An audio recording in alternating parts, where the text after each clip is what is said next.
Oi pessoal, tudo bem? Eu sou o professor Toniel Júnior, sou professor de História e hoje, no Clicando na História, nós vamos falar sobre a Revolução Francesa, um dos grandes assuntos da história mundial. Nós vamos falar sobre a grande passagem da Idade Moderna para a Idade Contemporânea. E você que vai prestar o vestibular, vai fazer o Enem este ano, assista, porque esse assunto pode estar na sua prova. Venha comigo!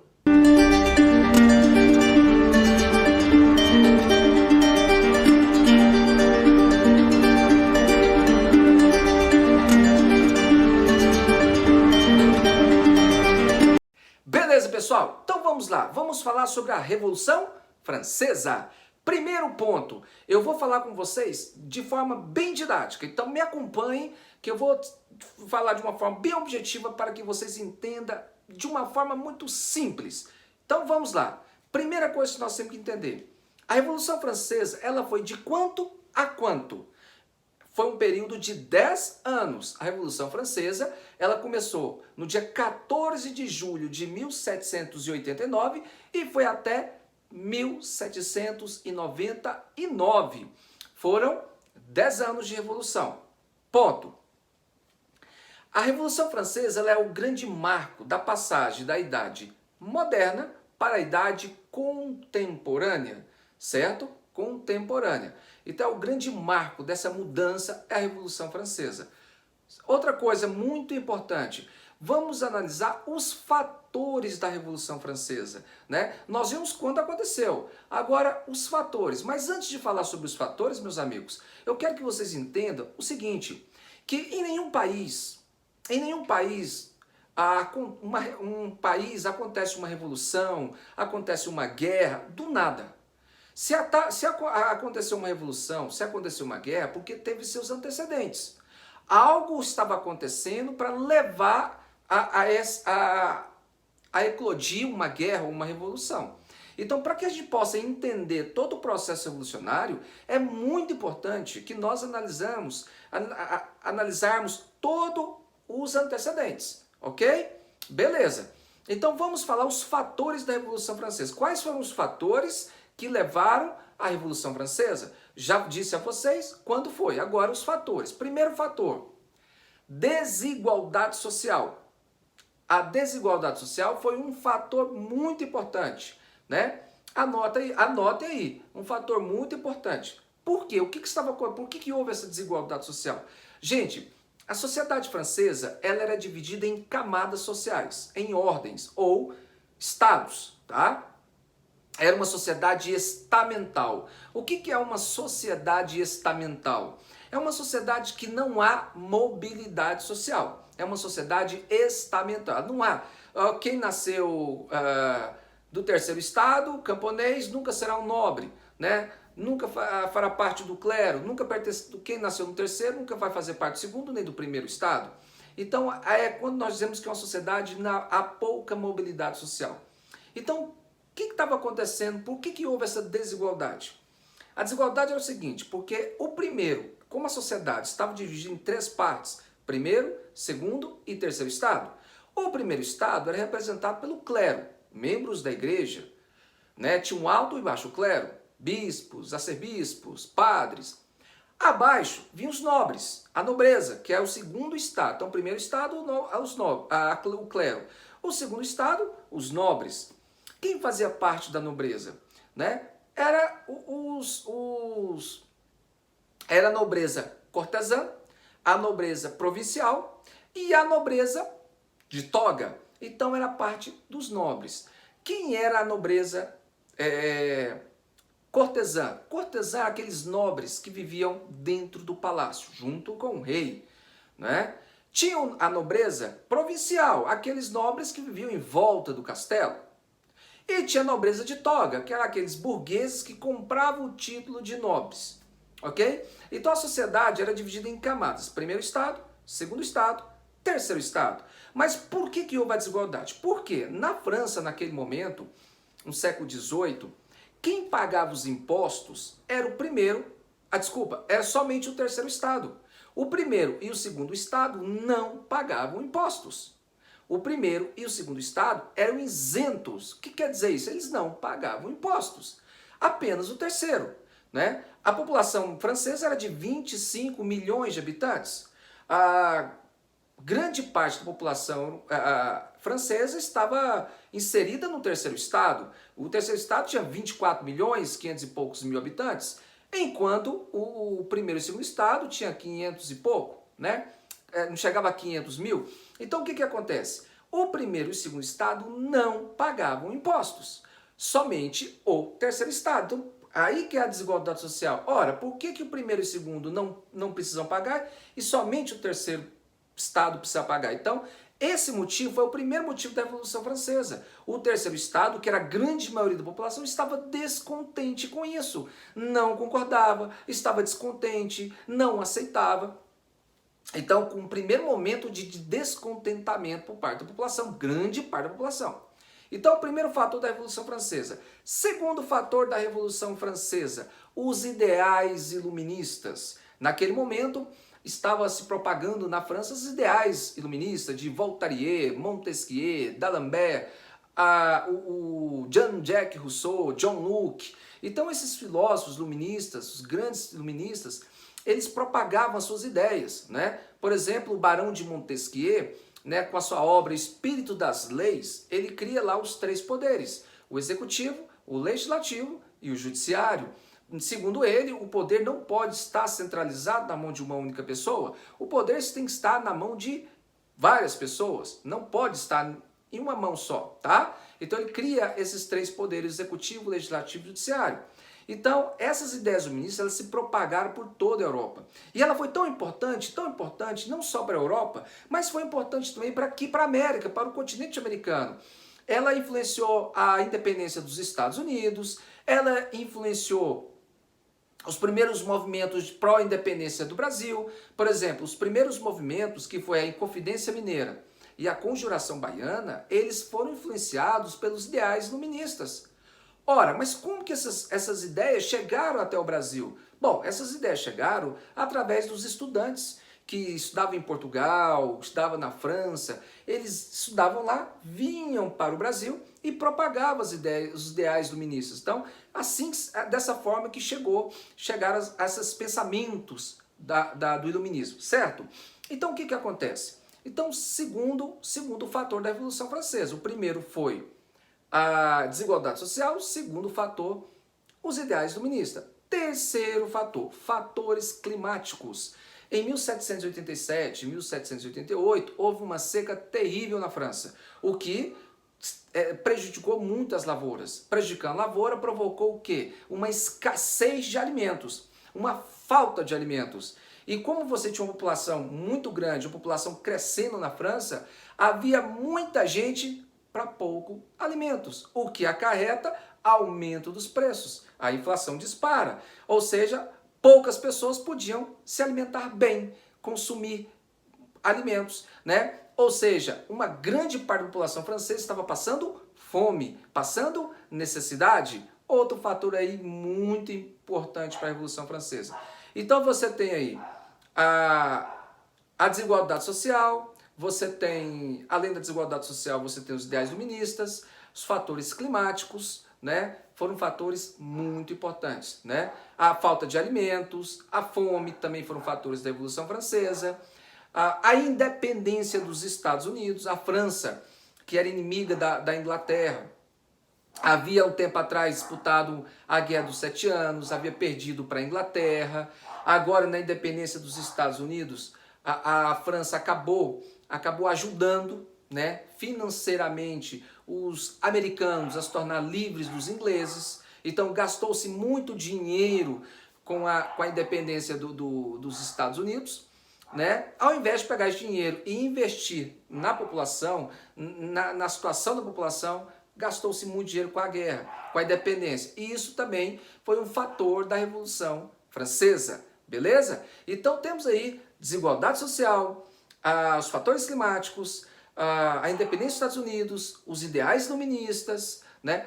Todos esses fatores influenciaram para a Revolução Francesa. Você percebe que a França estava passando por uma situação muito problemática, uma grave crise econômica. Só para vocês terem uma ideia, as despesas eram maiores do que as receitas. E quando você gasta mais do que você tem, você fica no vermelho. Então a França estava no vermelho, estava atravessando uma crise econômica grave.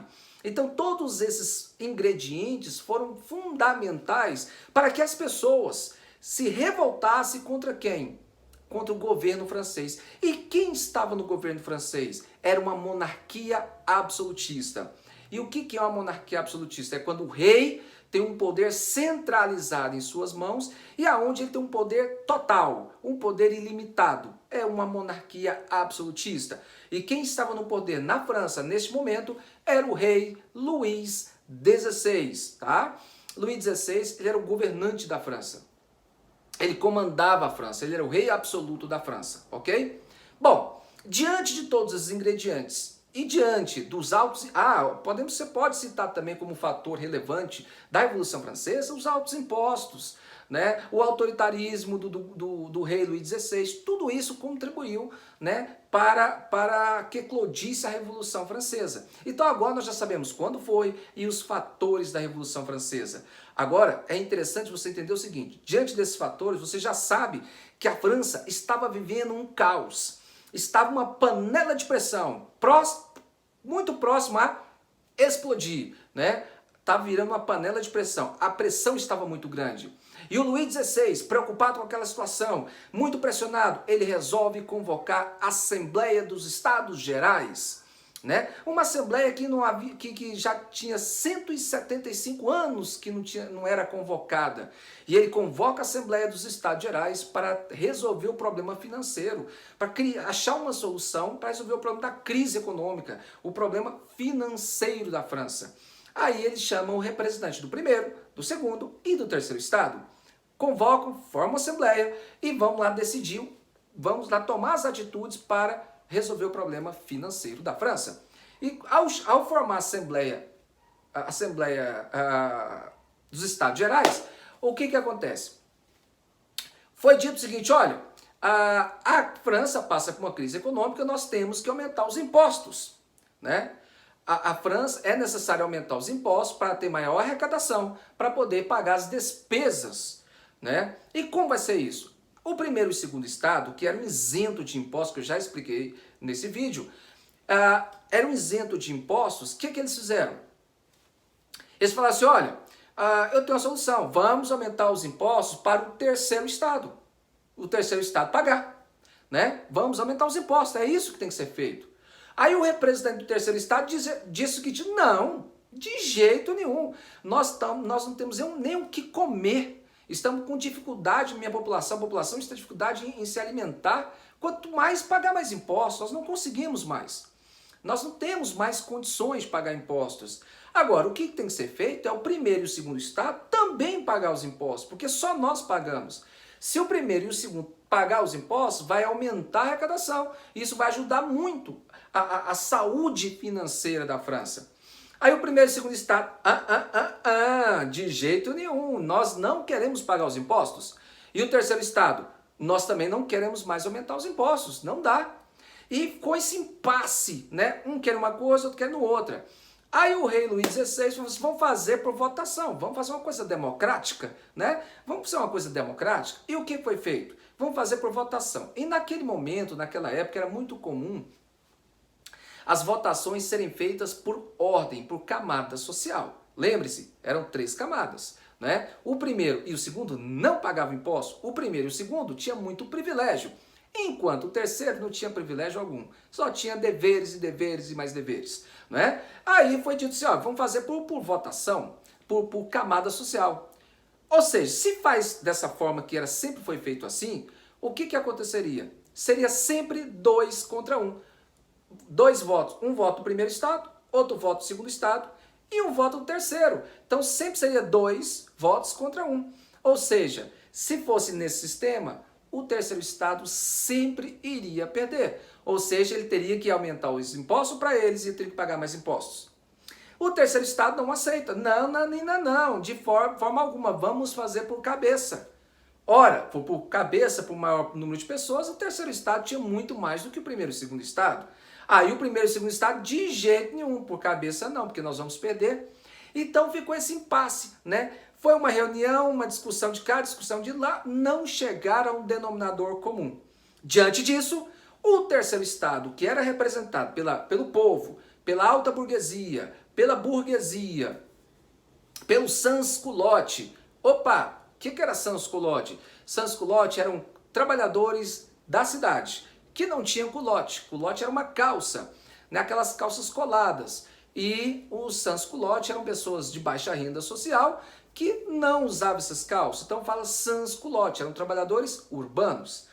Então o terceiro estado, que era representado pela alta burguesia, pela pequena e média burguesia, pelo sans-culotte, se retira da Assembleia dos Estados Gerais, vão lá para um salão de jogos, né, dentro do Palácio de Versalhes, e lá eles se reúnem e fazem o juramento, que ficaria ali até o rei ceder às suas reivindicações. Era o famoso juramento do jogo da Pela, né? Juramento do jogo da Pela, que era um local onde eles se reuniram e estavam criando, né, uma série de medidas para que resolvesse o problema financeiro. O que eles queriam? Qual era o objetivo do terceiro estado? Eles perceberam que o rei estava mais para o lado do primeiro e segundo estado, eles se retiram, se juntam lá, né, nessa salão de jogos lá da Pela, e lá eles organizam lá as suas reivindicações, o que eles pretendiam, né? E quais eram os seus objetivos? O objetivo aí eles formam a Assembleia Nacional Constituinte, né? Eles formam uma outra Assembleia, a Assembleia do Terceiro Estado, a Assembleia Nacional Constituinte. E lá eles tomaram uma série de medidas, que eles queriam que a França, que fosse assim, que o rei fizesse isso. Como, por exemplo, eles queriam acabar com o privilégio do primeiro e segundo estado, fazer com que o primeiro e segundo estado também pagassem impostos. Eles queriam acabar com o sistema feudal que ainda persistia na França. Eles queriam criar uma declaração dos direitos do homem e do cidadão, aonde lá teria os direitos do homem, direito à propriedade, direito à liberdade, direito de expressão, né? Certo? Eles também queriam confiscar as terras da igreja, né? Diminuir o poder do clero. Então esse era o objetivo da Assembleia Nacional Constituinte. Diante deste fato, gente, a França já estava um caos. O povo já estava nas ruas, né? Depois que eles se retiram, eles ficam lá, formam a Assembleia Nacional Constituinte, o povo já estava nas ruas, as pessoas já saíam para as cidades, nas ruas das cidades, e o povo já não aguentando mais essa situação, esse autoritarismo, essa desigualdade social, e todos esses fatores que já foram mencionados, eles invadem a Bastilha no dia 14 de julho de 1789. Eles invadiram a Bastilha. O que era a Bastilha? A Bastilha era uma prisão. Eles invadem a prisão, destrói, arrebenta o portão, põe fogo na Bastilha, né, que era o símbolo do poder real na França. Aí dá início à Revolução Francesa. Então, o marco inicial da Revolução Francesa foi a tomada da Bastilha no dia 14 de julho de 1789. Quem tomou? O povo, o terceiro estado. Eles invadiram, pegaram as armas, puseram fogo na Bastilha e começa a Revolução Francesa. Então, o povo já saiu às ruas em várias cidades da França, protestando, e eles lutavam, né? E gritavam. O grande slogan deles era liberdade, igualdade, fraternidade. Liberdade, igualdade e fraternidade. Saiu às ruas gritando, né? Liberdade, igualdade e fraternidade. Gente, foi um caos. A França foi tomada, né? O povo saindo às ruas, saiu até um burburinho, uma conversa de que o terceiro estado estava invadindo a casa dos nobres, e alguns, de fato, isso aconteceu mesmo. Eles invadiram a casa dos nobres, e invadiam, saqueavam, né, roubavam, batia, né, às vezes até matava. Então gerou um pânico nesse momento, né, bem no início da Revolução Francesa, que nós damos que foi dado o nome de O Grande Medo, né? O Grande Medo foi quando a população, o terceiro estado, bem no início da Revolução Francesa, eles invadiram algumas casas dos nobres, saqueavam, roubavam, batiam e até matavam. Então foi o Grande Medo. Não confundam o grande medo com o período do terror. São duas coisas diferentes. O grande medo foi no início da Revolução. O período do terror foi na época dos jacobinos, na ditadura jacobina. Mais lá na frente que eu vou explicar isso para vocês, ok? Então a Revolução vira um caos na França. E o rei do 16, né, aquela panela de pressão explode. O povo já não aguentava, o povo toma as ruas. Luís XVI, pressionado, ele acaba, né? Teve até nesse momento um episódio muito interessante, que foi uma participação feminina na França, né? As mulheres também queriam participar dos direitos políticos, as mulheres também brigavam para diminuir o preço dos alimentos, né? Para melhorar a vida delas, a condição de vida. Um grupo feminino, alguns queriam se alistar no exército, faziam grupos políticos, e as mulheres acabaram, teve até um episódio chamado A Marcha sobre Versalhes, que é onde mais ou menos 7.000 mulheres saíram em direção de Paris a Versalhes, ao Palácio de Versalhes, e aonde elas iriam reivindicar tudo isso que eu acabei de citar para vocês. E chegou um momento até eles chegaram a invadir na Assembleia que estava lá o Luís XVI, e o Luís XVI, pressionado, acabou cedendo, né? Não só pelo fato das mulheres, mas da opressão de toda a França, acabou cedendo, né, as reivindicações da Assembleia Nacional Constituinte. Ele acabou cedendo para quê? O que ele pensou? Eu vou ceder um pouquinho, eu vou fingir que está tudo bem e vou ganhar tempo. Eu vou ceder, vou ganhar tempo e vou tentar buscar ajuda fora da França para poder invadir a França e tomar o poder desses revolucionários. Aí foi aonde a Assembleia Nacional Constituinte, né, ele de fato cria uma Constituição, a de 1791, foi concluída a Constituição de 1791, acabou o privilégio do primeiro e segundo Estado, acabou com o sistema feudal, confiscaram as terras da igreja, diminuiu o poder do clero, né, criou a Declaração dos Direitos do Homem e do Cidadão. Então essas foram as medidas tomadas na Assembleia Nacional Constituinte. E o rei, o que o rei fez? Ele acabou tentando fugir. Ele fez contato com a Áustria, porque a sua esposa, Maria Antonieta, era austríaca, então ele pediu ajuda ao governo da Áustria, ao governo da Prússia. Ele acabou fazendo contato, né? Mais tarde, ele foi considerado traidor por tentar buscar ajuda de fora do país para tomar o poder na França novamente. Luís XVI tentou fugir, ele foi reconhecido, foi pego, foi levado para Paris e lá foi mantido vamos dizer assim, preso, né? Mais fácil, preso. E o que acontece?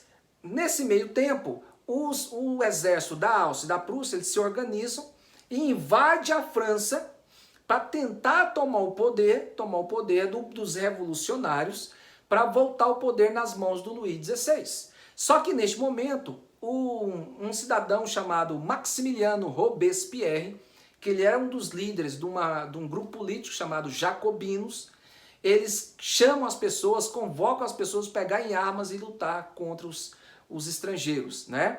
E foi aonde houve uma batalha entre os franceses e os contra-revolucionários, e aonde os franceses venceram na famosa Batalha de Valmy, que foi a batalha dos franceses contra os estrangeiros, e os franceses venceram, né? Quando os franceses venceram, né, o Luís XVI foi julgado, depois que ele venceu, a França vence, os jacobinos assumem o poder na França, né?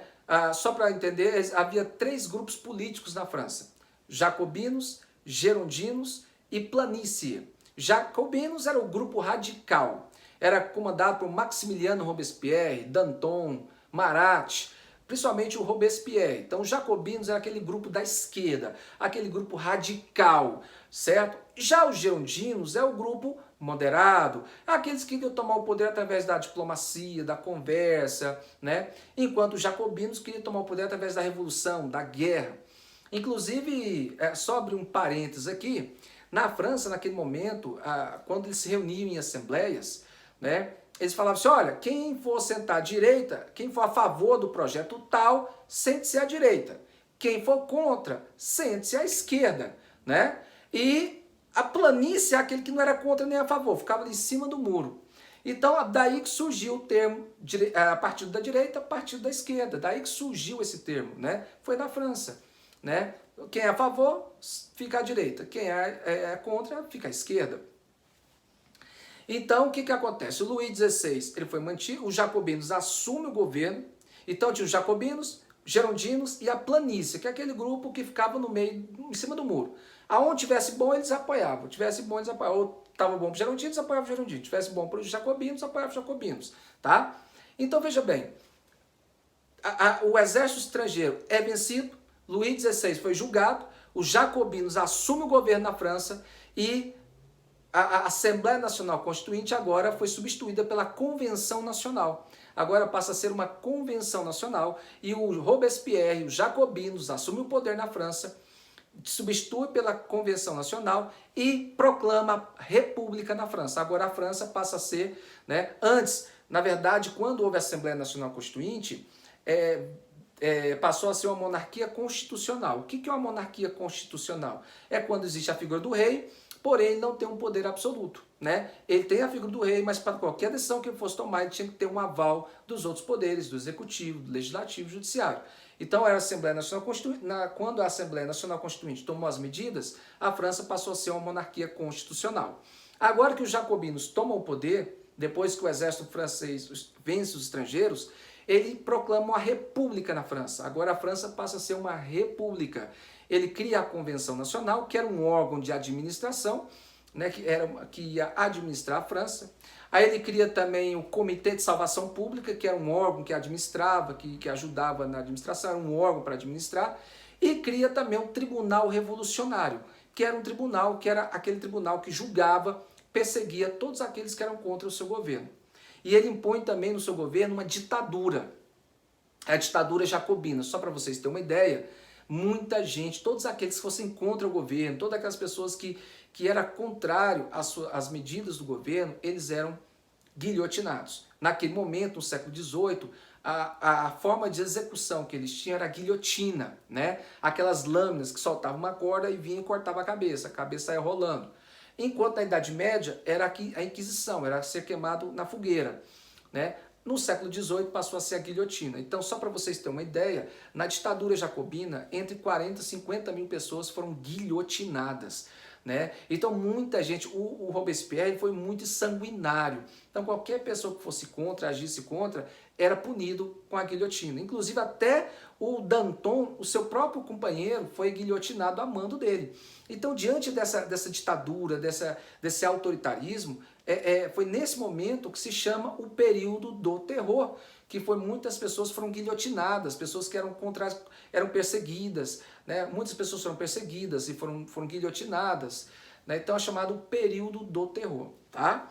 Diante dessa ditadura imposta pelo Robespierre, ele acabou criando muitos inimigos.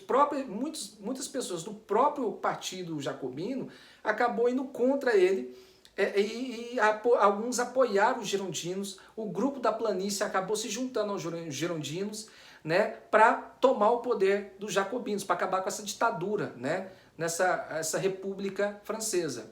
E chegou o momento que eles tomam o poder. Antes de falar sobre isso, o rei Luís XVI, na época dos jacobinos, foi julgado e foi decapitado, né? O rei Luís XVI e sua esposa Maria Antonieta foram guilhotinados a mando de Robespierre, chamado de traidor. Ele foi considerado um traidor, o Luís XVI, nessa época do período do terror, tá? E ele foi tendo muitos inimigos, então a planície, os gerondinos e algumas pessoas dos jacobinos se juntaram e deram um golpe, pegaram o Robespierre. Robespierre foi preso e foi guilhotinado também. E quando Robespierre foi guilhotinado, os gerondinos tomam o poder e assumem o governo agora na França, né? Assume o governo, troca a convenção, agora passa a ser o diretório. O diretório, que era um governo formado por 5 pessoas, né? 5 membros. E esse diretório agora vai organizar a França. Mas mesmo assim, com o diretório, com gerondinos, com a alta burguesia no poder, os gerondinos acabam ainda sofrendo ameaças estrangeiras, né? A revolução ainda não havia acabado, até que um cidadão né, um general do exército chamado Napoleão Bonaparte. Ele assume, né, o exército francês, ele acaba com a Revolução Francesa e dá o golpe chamado golpe 18 Brumário. Na verdade, o golpe 18 Brumário foi o fim da Revolução Francesa e a tomada do poder por Napoleão Bonaparte, né? Então, depois do diretório, Napoleão Bonaparte dá um golpe chamado golpe de 18 Brumário, né? Brumário é um mês na França, ele acaba tomando o poder na França, acabando com a Revolução na França, e se tornando, né, um governante na França que esse aí já é uma história para outro vídeo, né? Depois vou falar para passar a Era Napoleônica, que é um outro vídeo, beleza? Então, a Revolução Francesa acaba no ano de 1799 com um golpe de 18 Brumário dado por Napoleão Bonaparte, né? Acaba a Revolução, todo esse processo revolucionário. Então, o que nós podemos falar da Revolução Francesa? A Revolução Francesa, então, ela foi um marco da passagem da Idade Moderna para a Idade Contemporânea, ela pôs fim ao antigo regime, ela pôs fim ao absolutismo, né? Então ela teve sua grande importância, né? Pondo fim tanto o antigo regime, né? o absolutismo, certo? Então a Revolução Francesa, ela sim foi um grande marco para a história mundial e é um assunto muito cobrado também em vestibulares e Enem, é um assunto muito relevante. Certo, pessoal? Estamos terminando por aqui. Dê o seu like, né? Ative o sininho, faça a inscrição, né? Se inscreva no canal, dá aquela força. Beleza, pessoal? Um forte abraço. Até a próxima.